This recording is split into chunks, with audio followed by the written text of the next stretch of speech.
Hey guys, आप सुन रहे थे मेरे साथ हाँ ये मोहब्बत है। हाँ ये मोहब्बत है भाग 49। सूर्या मित्तल ने एक बहुत ही मामूली सा सवाल पूछा और ये केस सुर्खियों में आ गया। इंस्पेक्टर रॉबिन को वहां से लेकर चले गए। चोपड़ा जी भी अपने असिस्टेंट के साथ अदालत से बाहर चले आए और उनके पीछे विकी और सिंघानिया जी भी चले आए। चलते चलते विकी की नजरें छवि की नजरों से जा मिली। विकी ने छवि को देखकर पहली बार अपनी नजरें झुका ली और वहां से निकल गया। सूर्या मित्तल ने अपने सभी पेपर्स और फाइल्स उठाए और छवि के सामने आकर कहा, कांग्रेचुलेशन छवि, जज साहब ने इस केस को आगे बढ़ाने की परमिशन दे दी है। 10 दिन बाद इस केस की कार्यवाही फिर से है और वो दिन दूर नहीं जब तुम्हें इंसाफ मिलेगा और असली गुनहगार को सजा मिलेगी। तुम सच में एक बहुत स्ट्रांग लड़की हो। थैंक यू सर, मुझे उम्मीद है इस बार मुझे इंसाफ मिल जाएगा, छवि ने कहा। मिलेगा नहीं छवि, बल्कि मैं तुम्हें इंसाफ दिलाऊंगा। जो अक्षत व्यास नहीं कर पाया वो मैं करके दिखाऊंगा और उसे बताऊंगा कैसे लड़ा जाता है केस और कैसे विक्टिम को इंसाफ दिलाया जाता है। मैं अक्षत व्यास की तरह हवा में बातें नहीं करता छवि, जो कहता हूँ वो करके दिखाता हूँ। अगली तारीफ पर वक्त से आ जाना, अभी मैं चलता हूँ, सूर्या मित्तल ने घमंड भरे स्वर में कहा और वहां से चला गया। माधवी छवि के बगल में आई और कहा, छवि जरा संभल कर, गरजने वाले बादल अक्सर बिना बरसे ही रह जाते हैं। आप चिंता मत कीजिए माँ, सब सही होगा। आइए घर चलते हैं, छवि ने कहा और माधवी के साथ वहां से निकल गई। चोपड़ा, आखिर ये सब क्या है? मैंने तुझे इतनी बड़ी रकम इसलिए नहीं दी कि फिर से मैं अपने बेटे को सलाखों के पीछे जाता देखूं। जब इस केस का फैसला हो चुका है तो फिर तुमने इस केस को फिर से रीओपन होने क्यों दिया? चोपड़ा जी के कैबिन में घुसते ही सिंघानिया जी गुस्से से फट पड़े। अरे मुझे क्या पता था वो सूर्या ऐसा कोई सवाल करेगा, और आपके घर के नौकर को क्या इतना भी नहीं पता आपका फार्म हाउस कहाँ है? चोपड़ा जी ने कहा, पता नहीं रॉबिन को क्या हो गया है, आखिर उसे इतनी छोटी सी बात कैसे याद नहीं है? सिंघानिया जी ने परेशानी भरे स्वर में कहा। विकी जो काफी टाइम से खामोश था बोल पड़ा, लेकिन डैड, रॉबिन सही कह रहा है, उसे कैसे पता होगा फार्म हाउस का? वह कभी वहां गया ही नहीं और ना ही उसने छवि के साथ। विकी आगे कुछ कहता इससे पहले ही सिंघानिया जी ने उसकी बात बीच में काटते हुए कहा, तुम चुप रहो विकी, कुछ नहीं बोलोगे तुम्हारी वजह से ही ये सब, इसलिए प्लीज चुप रहो और मुझे सोचने दो मैं क्या कर सकता हूँ। सिंघानिया जी को गुस्से में देखकर विकी खामोश हो गया। चोपड़ा जी सिंघानिया जी के पास आए और कहा, शांत हो जाइए सिंघानिया जी, अदालत ने अभी 10 दिन की मोहलत दी है और उस एक सवाल से ये तो साबित नहीं हो जाता ना कि रॉबिन बेकसूर है। सो शांत रहिए, मैं कुछ सोचता हूँ। मैं अदालत में ये साबित कर दूंगा कि छवि दीक्षित बदचलन है और सिर्फ आपसे पैसे ऐंठने के लिए उसने आपको केस रीओपन करने की धमकी दी, और जब आपने उससे पैसे देने से इनकार कर दिया तो आपको बदनाम करने के लिए फिर से ये केस रीओपन करवा दिया। बहुत सही चोपड़ा, एक बार ये साबित हो जाए उसके बाद मैं उस लड़की का वो हाल करूंगा कि इस अदालत में तो क्या, इस शहर में दिखाई नहीं देगी वो, सिंघानिया जी ने गुस्से से कहा। चोपड़ा जी की बात सुनकर विकी को अच्छा नहीं लगा। न जाने क्यों पर छवि के लिए ऐसे शब्द सुनना उसे तकलीफ दे रहा था। विकी चोपड़ा जी के पास आया और कहा, अगर छवि की जगह आपकी अपनी बेटी होती तब भी क्या आप यही करते? ये क्या बकवास कर रहे हो तुम? मत भूलो विकी, ये केस तुम छवि दीक्षित के खिलाफ लड़ रहे हो, उसके सपोर्ट में नहीं। तुम्हें बचाने के लिए उसे कुर्बानी देनी ही पड़ेगी। सिंघानिया जी, लेकर जाइए इसे और समझाइए, वरना अपनी हार का जिम्मेदार ये खुद बनेगा, चोपड़ा जी ने गुस्से से कहा। विकी चलो यहाँ से, कहते हुए सिंघानिया जी ने विकी का हाथ पकड़ा और उसे वहां से लेकर चले गए। कोर्ट से बाहर आकर सिंघानिया जी विकी के साथ गाड़ी में आ बैठे।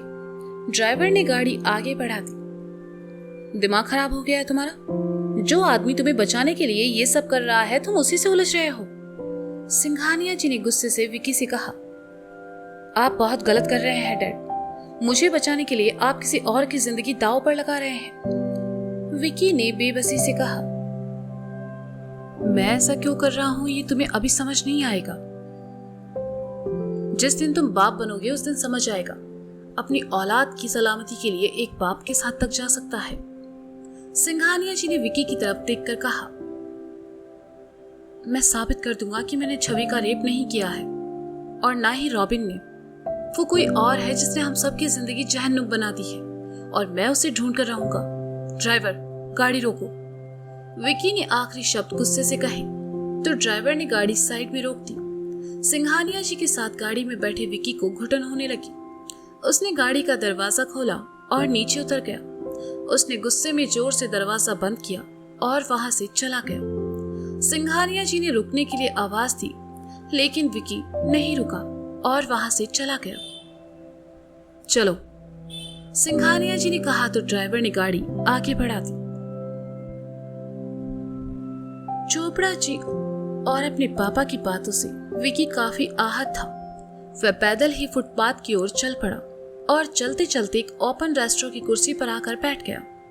वेटर के पूछने पर विकी ने अपने लिए एक कॉफी ऑर्डर कर दी। कुछ देर बाद कॉफी आई और विकी उसे पीते हुए अपनी बीती जिंदगी के बारे में सोचने लगा। कितने कम वक्त में विकी की जिंदगी बदल चुकी थी। छवि के साथ उसने जो किया उसका पश्चाताप उसे अंदर ही अंदर खाए जा रहा था। सूर्य आज की सुनवाई से बहुत खुश था और अपने कैबिन में बैठा आगे की योजना बनाने लगा। सुनवाई के वक्त अक्षत भी अदालत में मौजूद था। ये बात किसी को पता नहीं थी और किसी को पता चलती इससे पहले ही अक्षत वहां से उठकर चला गया। उसके दिमाग में क्या चल रहा था ये सिर्फ वही जानता था। अक्षत माथुर साहब से मिलने उनके कैबिन में आया तो देखा चित्रा वही है। अक्षत ने एक नजर चित्रा को देखा और जैसे ही वापस जाने के लिए मुड़ा, माथुर साहब ने कहा, अरे अक्षत, क्या हुआ, आओ ना। सर, लगता है वकील साहब को सामने बात करने में परेशानी हो रही होगी। मैं थोड़ी देर के लिए बाहर चली जाती हूँ। चित्रा ने अक्षत को ताना मारते हुए कहा,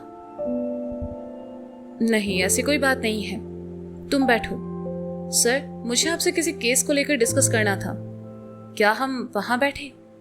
अक्षत ने अंदर आकर सोफे की तरफ इशारा करते हुए कहा, हाँ क्यों नहीं, तुम बैठो, मैं आता हूं। माथुर साहब ने कहा तो अक्षत सोफे की तरफ बढ़ गया। माथुर साहब थोड़ा सा चित्रा की तरफ झुके और कहा, ये सब क्या है चित्रा? मत भूलो अक्षत तुम्हारा सीनियर रह चुका है। उसे रिस्पेक्ट नहीं दे सकती तो कम से कम उसके साथ ऐसे पेश भी मत आओ।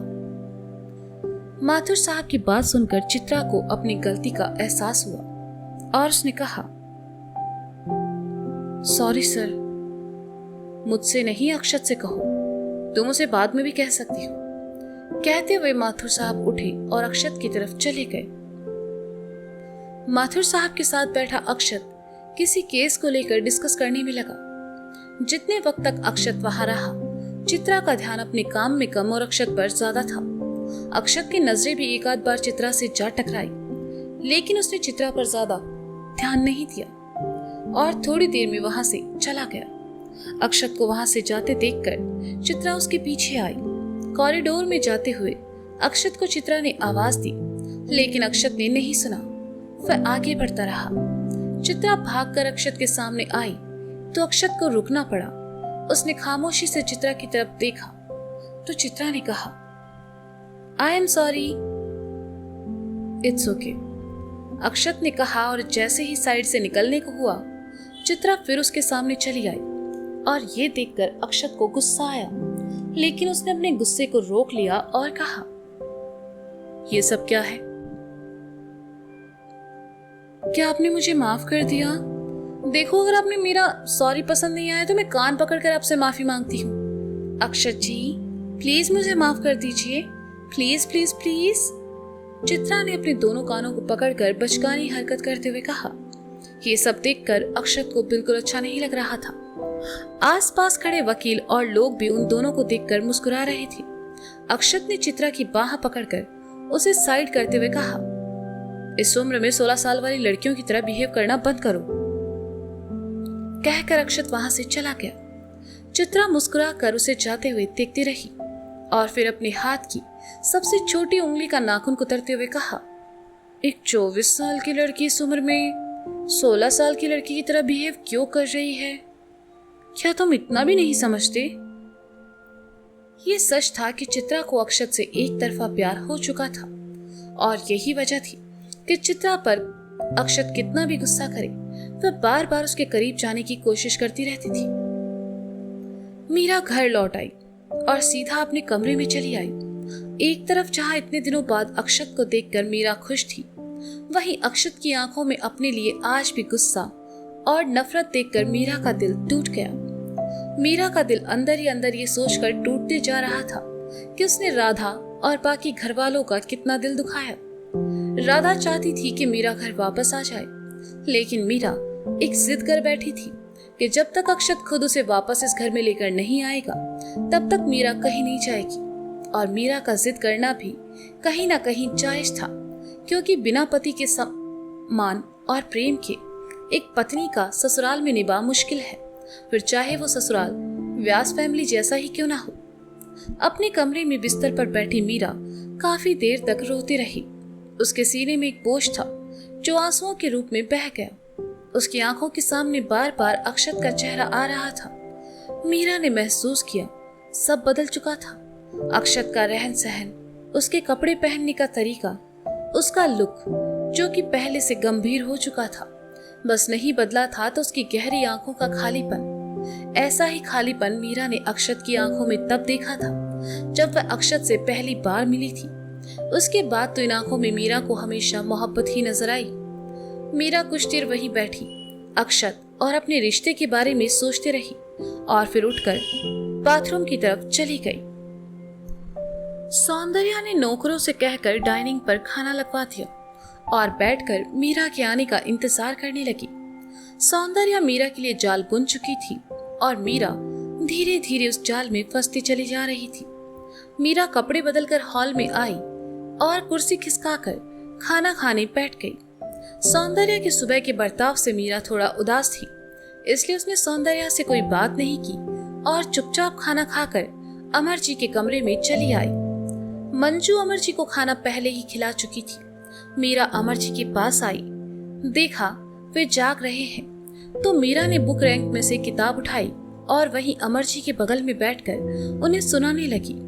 कुछ देर बाद अमर जी को नींद आ गई। मीरा ने देखा तो किताब बंद करके रखा और उनका सर सहलाने लगी, वैसे ही जैसे एक माँ अपने बच्चे का सर सहलाया करती है।